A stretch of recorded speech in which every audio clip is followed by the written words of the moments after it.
It's passive and gentle, and your body does what it would do in nature if nature were optimized to have you break down, essentially. So we are, advancing decomposition inside of the vessel. They're hooked up to HVAC, so there's no odor in the facility, and actually families visit really frequently to see their loved one.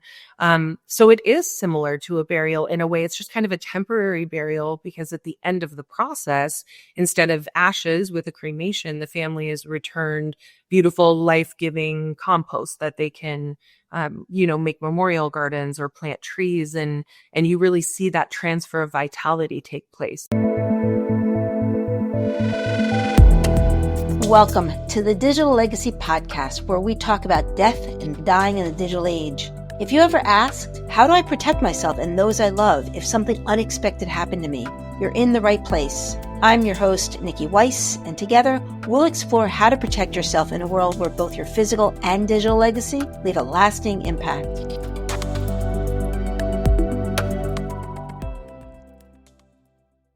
And welcome back to another episode of the Digital Legacy Podcast, where we talk about death and dying in the digital age. And I am super excited here to introduce to you Brie. Now, Brie, I have found you years ago on TikTok because you are a TikTok sensation with your return home content regarding Terramation and human composting. So please welcome to the show and tell us where you've been and how you got here today. Yeah. So my name is Brie Smith. I have been a licensed funeral director and embalmer for almost 15 years.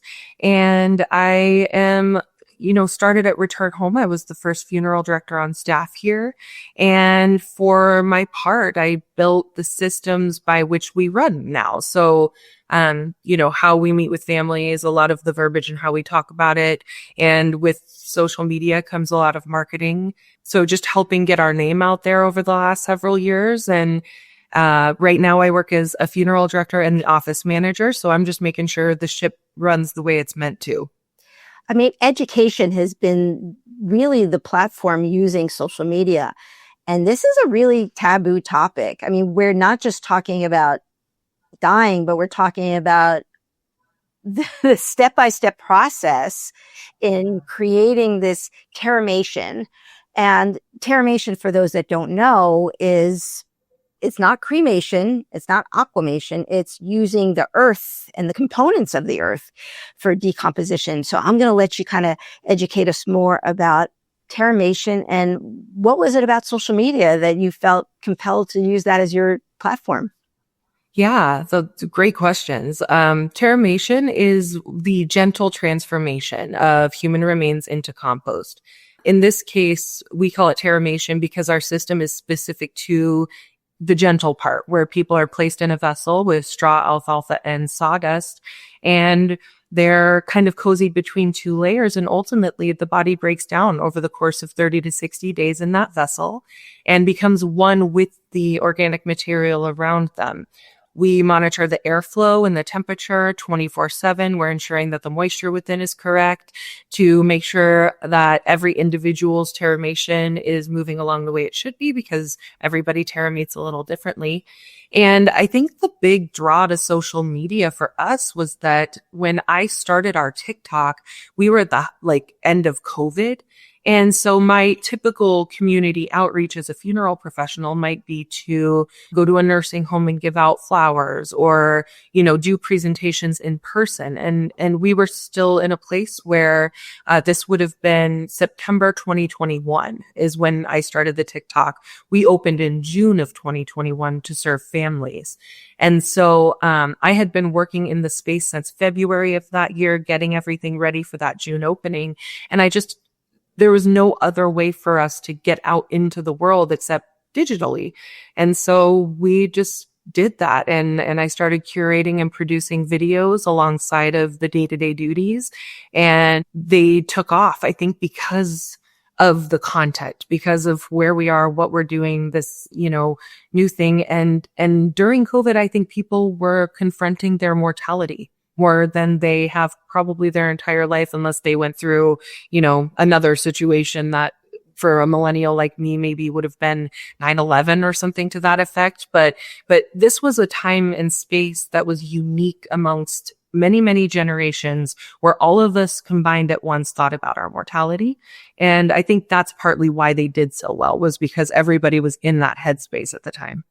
And I mean, you made a comparison to 9/11. So 9/11 was just a shocker, right? There was no preparation. It was just here and gone. With COVID, though, there was like a process, a dying process. I mean, the fact that someone got sick and then went into the hospital, and then there were either days, weeks, or months where there was an uncertainty. And when they did pass, the question was, now what? Right. That final disposition. Yeah. For people that don't know, the final disposition, the way you want your body to be handled, right? Yeah. Placed. In and I know that embalming's got a very long history as well. But there's embalming and cremation. We've slightly touched on aquamation, which we're not going to go there. I have my own opinion about it.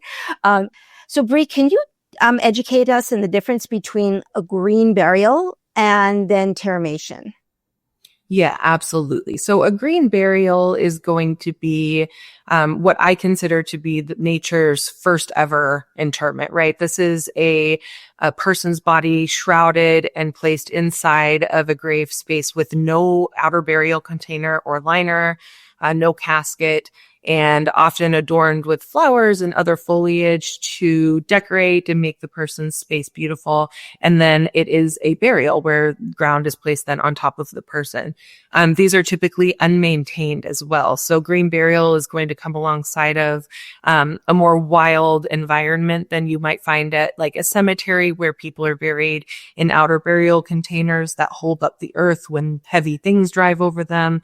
In this case, you have, maybe pitting and local flora growing in the area. And, it's going to be the most natural placement into the earth possible. Terramation is we're in a warehouse. We are in a housed environment. These are individual vessels that are, again, made and optimized to advance decomposition. And so inside of that vessel is an entire, biome of the body is working through. The alfalfa has nitrogen and oxygen's constantly being pulled through, and all of that carbon is being sequestered and being held in the space. So ultimately, we're talking about an outdoor direct to earth disposition versus a process by which you undergo a transformation and come out the other side as something that can be returned to the family. So it's a really interesting mix between burial and cremation as far as just the tangibility of the, what happens at the end. So yeah, the green burial is like, it was my preference before I started here at Return Home. I think it's the most, beautiful way to go back to earth now, second to being able to take your people with you and enrich the earth and see that transfer of vitality take place. And, just to build out for people's understanding, when you do a green burial, you usually have to go to a specific location, right? There's the states, and we could talk about the laws and governing some of these green options, but there's very designated locations, unless I know I live in the state of Pennsylvania.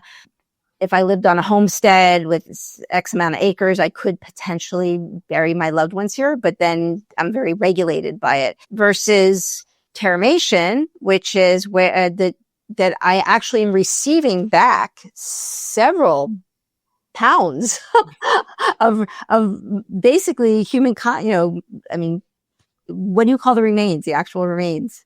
We call them teramated remains. Okay, with respect, right? Yeah. I got corrected one time. Oh, I got my hand slapped because I said mulching, human mulch. And someone who's very passionate about green burials, she kind of corrected me to say you're really not mulching someone. You're really allowing, even knowing that end might actually it kind of looks like mulch, doesn't it? Though it does. Yeah, it's like a really fine beauty bar. I actually have some. Do you want to see it? Oh yeah, that would be super cool. It can prepare. Shatter jar. So this was not a human. This was a pig once, but. But that's exactly what it looks like. I mean, it really does. It just looks like something I would put in my front garden. It's beautiful. It's And the fine smell? texture, no smell. When it's hydrated and there's like moisture to it, it might smell like petrichor, like the smell after it rains, but there's absolutely no like odor, if you will. There's no, you would never know that those were the remains of something that was a living being once. And I mean, for me, it is people are looking for options. They are looking for ways to memorialize the life that they've lived. Mm-hmm.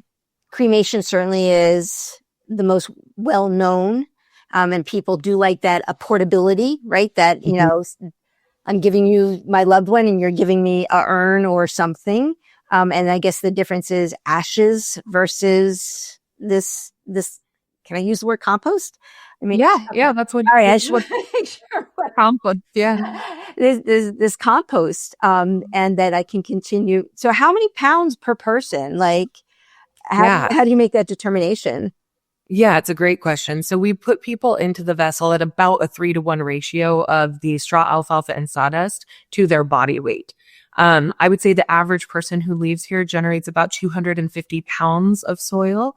That ends up being roughly a cubic yard. So, for those of you who, do garden, you would know that sizing probably pretty easily. But yeah, it's a great deal of organic material. And that's how we've optimized our services. I can't speak for everybody. But that's what our service generates is about 250 pounds. Now, if the person was a lot smaller or a lot larger, you're looking at larger quantities and because of the nature of adding more organics. But ultimately, yeah, that's the amount. And about 60% of our families take that full amount home with them. Well, And then they have the option. We have an authorization that dictates, what we're doing with the remains. Oftentimes they're divided or families will live in like a condo and they only want maybe an urn-sized equivalent portion. And so we give them that option. And then anything that they don't take, Return Home owns an 8-acre greenbelt location about 10 minutes north of our facility. It's off of a beautiful hiking trail and people's remains can be scattered on this property. And then we give the family the hiking trail coordinates and information so that they can go see where their loved one is contributing to the local flora and fauna and everything. I mean, I just got the chills. I can just imagine that property has some magical experiences for people as they walk through and just knowing that their loved ones are there and to be able to have that experience. There's a beautiful energy on the property. And in fact, my aunt, my great aunt is there. So it's something that, I am behind it and I've been here since the beginning. So I really think it's pretty great. And, that whole mentality, but at the same time, my family chose it for their person and I was able to care for her that way. And it felt good and it felt right. And placing her there felt good. And so now when I visit there, it's like this beautiful place for me too. Like I'm part of those families who get to experience and the property itself, we can't let the families be on because it is a green belt, which means we don't have pavers. There's no walking path. It's unmanned and it's can't be tamed truly. Like it's a ferny and old growth trees and beautiful. But even just walking the trail below, we have we've erected a bench in memoriam. And when you stand at that bench and look up the hill, you're seeing that area. And it's so beautiful. It is wonderful. Now, not every state has this option. And before I jump into more of the laws, which I do like talking about compliance and how that comes about, but the one burning question I have is, so what happens to the decomposition with someone who's had chemotherapy, radiation? Like, can you talk a little bit about the biochemical components, chemistry of that as well? Yeah, well, they're doing studies still because really this is such a new science. Composting is not new at all. And even composting, animals, that's where this all started. It's called mortality composting. So I know you'll want to know that because you'll want to dig deeper. Mortality composting, you can look it up on YouTube. Our composting PhD on our staff is called John Paul, and he does just an amazing job of explaining composting. What's new is the additives that human beings put into their body versus what goes into like, maybe chickens or pigs or whatever the mortality composters are composting. So they're still doing studies. We are, have to hit certain thresholds. It's 131 degrees for no less than 72 hours. And with that comes the, inert, pathogens, basically. At that temperature for that amount of time, we're making anything that could have been inside of the vessel neutral. And it ends up with a pH of about 7, which is pretty miraculous and amazing. Balance. But, we're pretty confident that the radiation goes away, but I would be remiss if I didn't mention that Cornell University does studies on these types of things. And so I would just keep up to date with those because that's where we get our information. And lately I haven't seen anything published saying that, things still exist forever. Most things have a half-life. So we're pretty well clear. But definitely, with this service comes, don't maybe especially if your person was undergoing heavy radiation or chemotherapy or taking just a lot of meds, I would reconsider before planting with food and then eating the food maybe. But that's like the what you're using the mulch for is like, put it in your vegetable garden. But it's still going to bring life and vitality. Okay. So, that's where I like to put it because I'm not that deep as a scientist into like, does it affect it? And will we find something out one day? I'm going to say that keep up with Cornell's research because they're the ones doing the real, nitty gritty studies on those types of things. No, it's interesting. I mean, as you were talking, I was thinking like, do you, after 90 days, do you test for radioactivity, right? I mean, is that something that needs to be done? Radiation has a pretty, like usually 90 days is like a pretty long half-life for something that has, so we don't think that it's a problem. John Paul has done tests. We know that like the state requires us to test for a bunch of different things. So we're pretty aware. On each vessel or it's a sample? With like a certain amount. So, however many X you take in, you have to do X percentage basically. So let's step into this regulatory place. Yeah. I mean, do you find the funeral industry is heavily under scrutiny, right? The FTC, the pricing, like guys have been pretty heavily regulated. So adding this new service, and you're in Washington still? Washington. Yep. So how many states right now are offering Terramation legally? 13. Okay.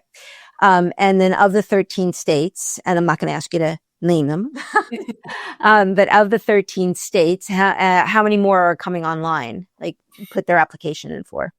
I would say many. There are states just all over. In fact, I just saw yesterday that New Jersey is considering it. There are just states popping up all the time. So I don't actually know, but definitely more than a hefty handful are considering legislation. So it's very much talked about, and it's really usually about the people in that area coming together and saying, this is something we want. It's very consumer driven, I would say. And less driven by like industry professionals. They know about it.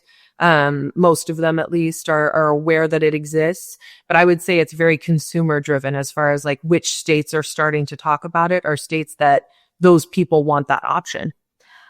I mean, we have to call the elephant in the room, which is more people are on their dying, and the way the places we can place them are becoming more limited, right? I mean, so either cremation has been the solution for direct burial, for burial, and yet there's, from an energy standpoint, I know that there's been some conversation about a green burial. Yes, you look for the plot and the location, and it doesn't necessarily require so much energy, just land. Cremation requires, we could talk about the machines that are involved. And yet if you look at the amount of energy for a cremation versus Teramation, because you're looking at a large warehouse, so there's energy in buildings, and so a green footprint, if we're going to use that term, what studies have been done or a comparison from an energy standpoint, sustainability standpoint, cremation versus Terramation? Yeah, I mean, it's pretty staggering actually going from working from a traditional funeral home and just seeing all the inputs, outputs as well, but it's really like suppliers. It's like the outer burial containers and the caskets and just the extras that go into it. Um, with cremation specifically, you know, you can still be embalmed, you can still have a casket. So there are people who are embalmed and put in a casket, and then that whole casket's cremated. Um, not to say that that's wasteful. It's what the family wants. Twice. And so for me, it's all about choice. But I do think that between burial and cremation, there's not a choice that aligns with people who, you know, devoted their life to sustainability and to bettering the earth and leaving it better as you found it. And I find too, you know, younger generations are very much of that mentality. We have taken the reins and said, we need to take care of this planet. And I'm proud to be part of that generation. And I think it goes from X to millennial. I think there's people in between who are really, really passionate about, you know, what they're leaving behind, and they're composting at home and they're using bamboo toilet paper, and, you know, they're making these major changes. And so for them to not have an option that aligns with their values in life is, to me, that's the part where I say, this is a third option, or, you know, a fourth if you count aquamation, but an option where really we're using a limited amount of materials and reusing our vessels, and, you know, the space, we just don't have that many inputs. It's really just the organics and like some water. We do use a little bit of water because it has to be at about 50% moisture. But I mean, that's it. There's, you know, the inputs are just so much less. And so I think that's the part where I feel like it's a wonderful alternative, because it's not anything like the other two, really. It's its own thing, and it's for people who feel this way. And, you know, maybe at first we thought it would be a certain type of person. We're in the greater Seattle area. We maybe envisioned, they drive a Subaru and they wear Birkenstocks, and those are our people, you know, upper middle class Seattleites, what have you. We've learned that a lot more people are, connect to the soil and the dirt more than you think. You know, there's no class, no creed, no, you know, color, no religion. There's nothing that could possibly ever dictate who's going to choose this service, because it's for people who dig their hands into the dirt and love that feeling. And that's everybody. That's just anybody who has gotten the capability of doing that throughout their life. That's who relates to the service. And that's beautiful, because if they do garden in any way whatsoever, they will see new growth come from the remains once they've been placed. It's if you ever get to visit Seattle, you'll see our facilities, and we've got pig dirt and everything is just big and green and beautiful and happy. And it's because energy is never, you know, finished. It's displaced. It's moved to a different thing. And in this case, you're moving a lot of energy into these remains that, enrich people's soul when they get to place them in places that they love. I mean, you used a lot of words that just sum up mindfulness, soulfulness, you know, meaningfulness, right? And I think of the process direct cremation, right? I mean, and that again, choice, right? Economics. Someone could have a direct cremation for $1,200, and it's kind of like drive-through cremation, right? And the cost of a retort, I don't even know these days, right? The retorts and the amount of energy it uses. But it's quick. It's fast turnaround. It's kind of in, out. Here's Uncle Joe's ashes and be on your way. Where this one really is that, you know, that 90-day, 60 to 90 day, I'm sorry, you said 30, 60. So the first phase is 30 to 60 days. Okay. And then the second phase is a solid 30 days. So we say 60 to 90 total. But it also allows for the grieving process. 100%. I mean, I can just see the difference between, I said that drive-through cremation choice versus this very mindful process, which is going to allow for that visitation. You know, I could just see the symbolism Well, and it let it can be go. so similar to what people are used to too, because essentially it is a bit of an open casket when we have someone laying on their bed of organics and the family comes to see them. They're just not embalmed. And, so we can make it a little bit familiar and something that they've seen before. Um, but I think what makes the service so special, really, for the people who choose it is the research that you do, because most people aren't researching a cremation, Niki. They're not. They're not looking into what it means to be cremated. They're just doing it because that's what they Doing do. it. And that's the default. And that's the phone number that they called. So, the people who choose this service, there's a learning curve to the whole thing. And in the beginning, I mean, oh my gosh, being the funeral director, doing this by myself for the first several months, like that, you have to learn new language. You have to learn how to guide a family through something you've never even been through. So you have to think about what's going to happen and then try to make it make sense for them to the best of your ability. Somehow we did it, but I mean, the people who choose it know us through our socials usually. This one family comes to mind all the time. They were from Georgia and she trusted her son with my care and she trusted, return home. But specifically, she was like, I feel like I know you through TikTok. Like, I just know your heart. I know your spirit. And I know you're going to take really good care of my son. I get a little worked up. Oh, I Sorry. just got it. Yeah. But he came into my care and I was like, Wait, do you want? they shipped him from Georgia to Yep. across the country because they were that committed. They were. And then Yep. they came, and then after the process, then they went back to pick up the remains. So we ship Okay. home. So the same way people are sent to us in an air tray or a combo unit, we send people home in an air tray, essentially. Wow. Let's talk cost, right? Yeah. Let's talk cost. So where you're and again, you're in Seattle, so metropolitan city, so would be aware. Yes. Right? Yes. So but you are one of the first ones as well. Yeah. We were the second facility open for the people could, visit basically. And we're the only one where people can come in like it's a cemetery. You can pretty much visit anytime. Our cost is $5,450, and that includes everything, including a death certificate, all state taxes and fees, the transportation within 75 miles, the Teramation itself, and packaging at the end to go home. It does not include us delivering the person or shipping the person. That is an additional fee. But everything that someone might need for a Terramation in the state of Washington within 75 miles is included in that fee. So we talked about pricing, but does size matter? Yeah. In this case, we do have limitations because everything's taking place in vessel. And so we think that our threshold is about 500 pounds. Anybody over that, we would recommend for cremation because we don't have oversized vessels. But it is something that we talk about a lot. And, as we expand and continue to grow, that might be a change that we make is having a couple oversized vessels. But for right now, our limit is about 500 pounds. Fascinating. No, I mean, I think people just want to be able to consider. Oh, here's another one.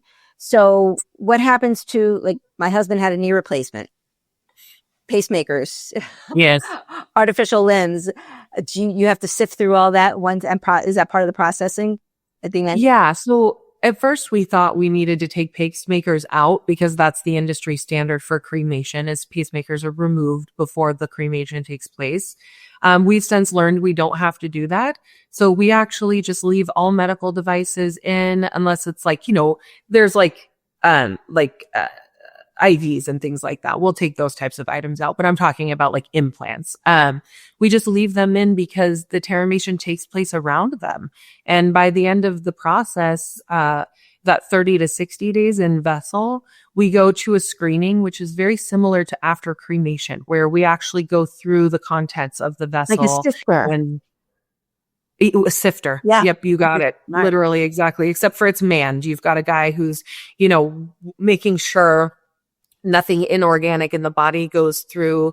It's a mechanized breakdown where the bone and the compost surrounding the bone all go through this mechanism, and then they come out the other side completely uniform.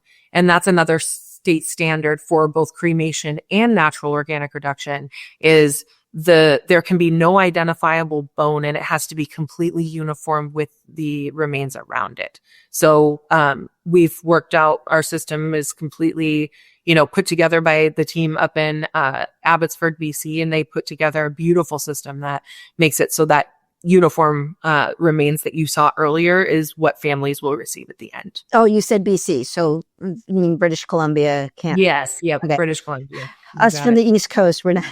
I guess, yeah, I need to, make it clear. Yep. I mean, so this technology is being used. What other countries are really embracing and becoming those forerunners on this? I'm so glad you asked that question. New Zealand recently has been in talks, and I actually know the people who are starting like the facilities and the testing over there. Germany is already in process. So Germany there's Meine Erde, which is out of Germany, and they have a team over there.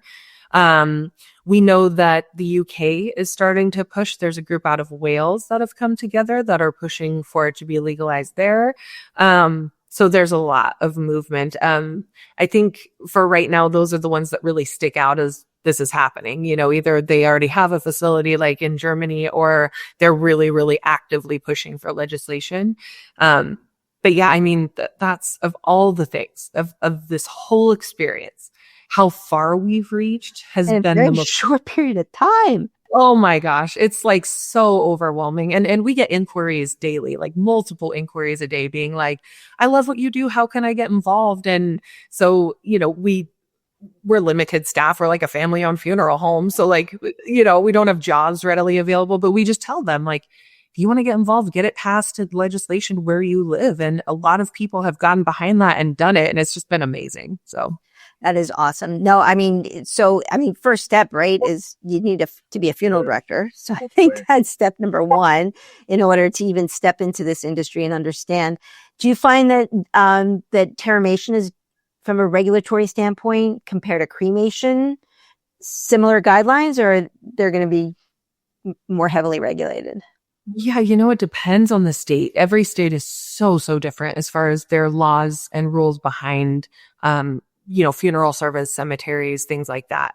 In this case, Washington State very much did put in line the natural organic reduction, or the Teramation law, alongside of cremation. So all of the rules are very similar, if not completely the same. And they didn't have to make a ton of changes to the law to help it work for us. Nope. We are that hands-on white glove experience. So in New York, for instance, we would probably not open a facility because it is, the funeral homes and the cemeteries are separate and they're regulated in a different way, and cemeteries are nonprofits. And that wouldn't give us the ability to have people come into our care and then like physically be with them to help them through this process, or the family physically be there. So it creates kind of a delineation for us. So there are definitely states that I would say are more like return home friendly.